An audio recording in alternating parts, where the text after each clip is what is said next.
If you enjoy the video, please consider subscribing to the channel, cause if you do, we might find a weather control map in the leaked files. Let's look at some of the maps that I've actually been pretty excited to show you. These maps are of the Hyperborea or Borealis, Kraken Base and weather control. You see, after destroying the air exchange, Gordon and team would go on this epic journey. Starting from the Borealis, they would follow the path of Borealis to Kraken Base and then weather control. After taking down the facility at weather control, Gordon and Alex would fly back to City 17 in a C-130 airplane or a helicopter, depends on which story variation you're following. Most of this chapter would have taken place in northwest of City 17 in the freezing cold ice of the Arctic. Unfortunately, these chapters, along with the next chapter, Skyscraper, were completely cut from the final game. The previous chapter, Air Exchange, was replaced with Nova Prospect. They replaced the flight of the aircraft with the plot point of Gordon and Alex stuck in teleportation for 2 weeks. So put on a warm jacket, because you'll need it where we are going.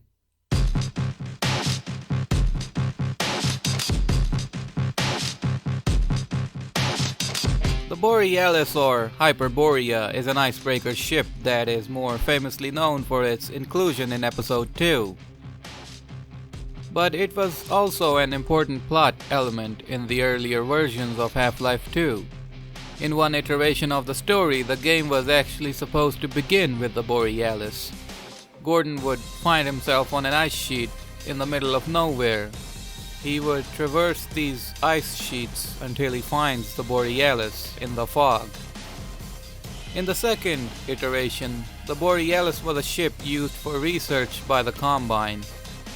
And in one interesting iteration mentioned in the final hours of Half-Life 2, it says the game began with Gordon on the ship, waking up to find that the ship is heading towards City 17.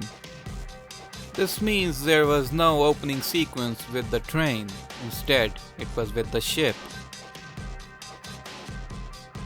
Anyway, let's focus on the map now. I think we've heard enough of the story. The earliest map consisted of only the ship's interior. You'll notice that these maps are more detailed compared to the others we have seen so far. The thing is, these maps were the first to be developed in the whole process, dating as far back as 1999.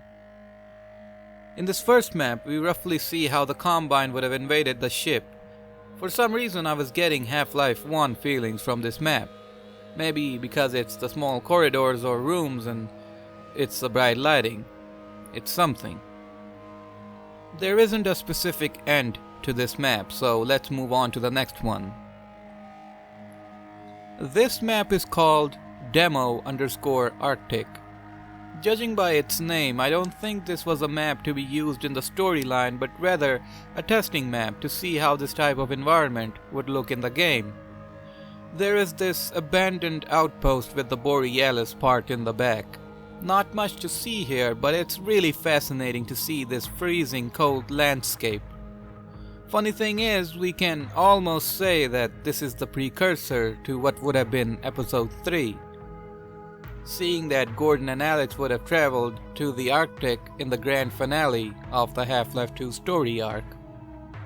I would have loved to see this style in an updated fashion, but alas, some dreams never come true. This is an interesting map. It's called Dev Test. Most likely a playground for the developers to check out the weapons and the enemies in the map. The map they used is a slightly altered version of the previous Borealis interior map we were looking at, albeit this time a lot of it is on fire. Apart from just checking the weapons and enemy AI and all that, they were also testing pathfinding for the NPCs. Hence, Odell comes in here. He doesn't say or do anything, just walks to a certain point and stops. The lighting in this map is more Half-Life 2-ish. The last one was a bit too bright for my taste. The tight, narrow corridors would have made the combat interesting, I imagine. Good map. E3_ship is a map we've looked at previously. In the E3 2002 video, that is. The ship now has a fully designed exterior, at least on one side. The other side is pretty unlit and empty looking. We get attacked by a gunship and we jump into the ship's cargo area. Then this cool sequence plays where the ship is getting attacked from the outside and everything inside jolts around. Feels very thrilling. There's no Adele with us in this map, but he would have been in the actual level. First we have zombies, then we have the Combine in here as well. Very detailed map. You could say that this map could have been used in the retail game just with a little bit of more polish. I like the scene where the crew of the Borealis lay dead, and once we move on, zombies start pouring out from a room, and the map ends. The Borealis holds a lot of significance in Half-Life's story, in the beta and in the episodes. Such a shame that we never got this in retail, in the past or in the present. Great map. This is a fan-made map. It's a reimagining of the demo_Arctic map I showed you earlier. The light is a bit dim. There's the Arctic Sea that we can view, and a tree line way in the distance. The skybox is more darker too, I think. This ambient light is more sinister, I feel, as if something dreadful is about to happen. Not much to say apart from that. I like how the Arctic Sea looks. Kind of reminds me of the Sea of Ghosts area from Northern Skyrim. When I look at maps like these, I feel like Half-Life 2 could have been the most versatile game ever had they kept the cut content and released it as retail. This is another demo_Arctic reimagining. This is mostly the same as the original one, just has some zombies and this person here. The person goes into the icy cave, and when we look inside we find his dead body along with some zombies. Kind of spooky. The rest of it we've already seen. Good map. Love the tundra theme, fitting as well since it's December. This is the last demo_Arctic fan map. This time there are Combine soldiers and a gunship in the map. The lighting is a bit messed up because the starting area is all covered in darkness while this little area here with the gunship is bright. Good map, not much to say about it. Kraken Base. Like the Borealis, Kraken Base also had different incarnations within the beta timelines. In one of them, the base would have been featured substantially in the start of the game. This is the variation I talked about earlier where Gordon wakes up on a thick sheet of ice, finds the Borealis in the fog. That one. While in the ship, he would use the submarine in the ship and go to Kraken Base where they would meet Helena Mossman. In the mid-game incarnation, as they call it, Kraken Base levels would have showed up in the Arctic region chapter. In a way, we'll be looking at the maps from this incarnation. There's a bit of more story as well, but I think everyone's heard it, and I've mentioned it in earlier videos as well. Let's talk about the maps, the thing we're here for. This map is called Deep_01_011. It's from 2001, and to say that it's a huge map would be an understatement. Its corridors and halls go on and on forever. We do find the submarine here though. The submarine Gordon and Odell would have used to get here. The rest of the map seems empty. I imagine in a more polished state, the map would have had computers, scientific equipment, and the researchers in these halls. But for now, the emptiness of these maps make me feel like I'm stuck in the back rooms. I like how the windows show the abyss outside. We're supposed to be deep underwater, so it's fitting that it's pitch black outside. Helena Mossman, the director of Kraken Base, was most likely always stated to be a double agent. In this map, we would have been fighting stalkers unleashed by Helena upon us.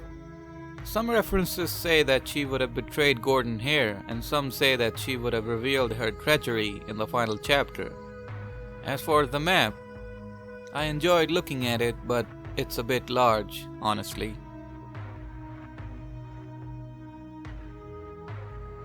This map is called Proto_Deep. It's more or less the same map we saw earlier. It has new textures, the layout's a bit different, but the overall design is consistent with what we saw earlier. This, like the previous map, is very large in size as well. I mentioned earlier how the game would have been versatile. I mean, think about it. You had ships in the Arctic, submarine underwater, fighting combines with conscript tanks on the ice, C-130 flights crashing into a skyscraper. I mean, when you hear about all that, the retail game feels so much minimized compared to what they wanted to do. It was overambitious. When Valve wanted to make the sequel to Half-Life 1, they knew they couldn't fool around. The sequel would have to be the greatest game ever made, or it should be nothing at all. This is a fan-made Kraken Base map. It's called Proto_Deep Dark, and it is literally dark. It had a lot of these annoying man hacks, so I didn't enjoy this at all. The atmosphere is somewhat calming and sinister though. I enjoyed that element of the map. And that's Kraken Base. Not a lot of maps, to be honest, but the ones we looked at do give an idea of what it could have been. Now let's move on to weather control. You must be wondering, radiation hazard, you mad lad. There aren't any official beta maps for weather control. There aren't even any fan-made maps either. Well, I'll have you know, there exists one map for weather control.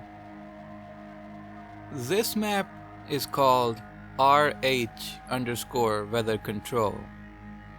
I made it, and I'm proud of what it looks like.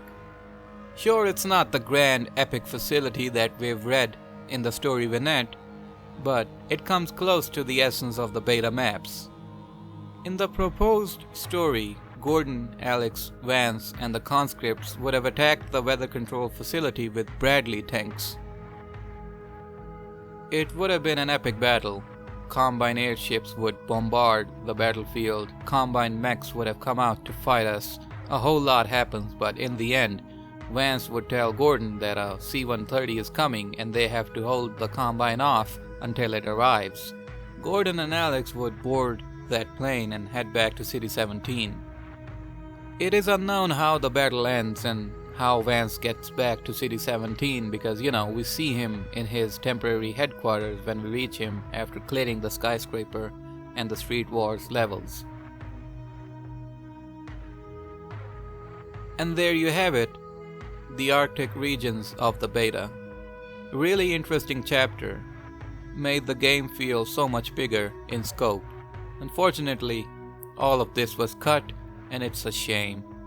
I would have loved this all polished up and in the retail game, but again, some dreams never come true. Hope you enjoyed this video, and thank you for watching.